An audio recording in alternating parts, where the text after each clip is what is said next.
เปิดเลยนี่22 23 24 25 26 อันนะคะทุกคนดูดิ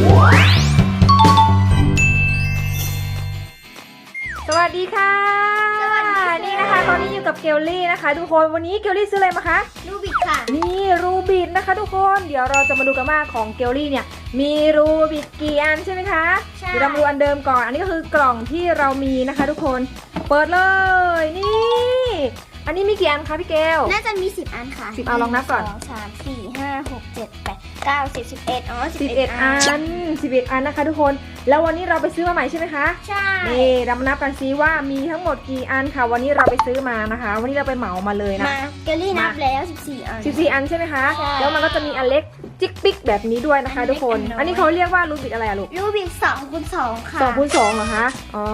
อันนี้เลยรูบิกที่เป็นรูปสามเหลี่ยมอันนี้สามเหลี่ยมเป็นแบบพีระมิดเหรอใช่อันนี้ก็มีแต่ว่ามันหลุดใช่ไหมคะอันนี้ก็หลุดไป1 อันนะคะตอนที่เราเล่นกันเนาะจะเป็นแบบนี้นะคะทุกคนนี่เป็นสามเหลี่ยมพีระมิดนะคะแล้วก็จะมีแบบนี้อันนี้ก็น่าเล่นเหมือนกันนะคะแล้วก็นี่อันนี้นะเดี๋ยวเราจะแกะออกมาให้หมดเลยนะคะทุกคนแล้วมันจะมีหน้ายิ้มด้วยใช่ไหมพี่เกลไหนไม่ขอดูหน้ายิ้มอยู่ตรงไหนนะนี่ทุกคนน่ารักมากนี่นะคะเราซื้อมาเดี๋ยวเรามาเริ่มแกะรูบิกทั้งหมดกันเลยค่ะ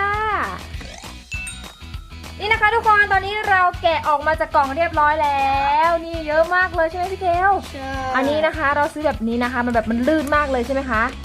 สนุกมากพี่เกลชอบเล่นมากเลยนะคะเดี๋ยวเราก็จะเอามาเก็บกล่องนี้อุ้ยกล่องน่าจะไม่พอแล้วนะพี่เกลดูต้องซื้อกล่องมาแล้วแหละใช่ต้องซื้อกล่องใหม่นะคะเพราะว่าเยอะมากๆเลยตอนนี้เรามีทั้งหมดกี่อันคะตอนนี้เหรอคะ1อันนี้11 11 12 13 14 15 16 17 18 19 20 21 22 23 24 25 26 อันนะคะทุกคนดูดิชอบเล่นมากเลยใช่ไหมคะและกำลังฝึกเล่นอยู่เนาะโอเคสำหรับคลิปนี้นะคะเราก็มาแกะกล่องรูบิกเพียงเท่านี้ก่อนนะแล้วเจอกันใหม่คลิปหน้าสวัสดีค่ะสวัสดีค่ะบ๊ายบาย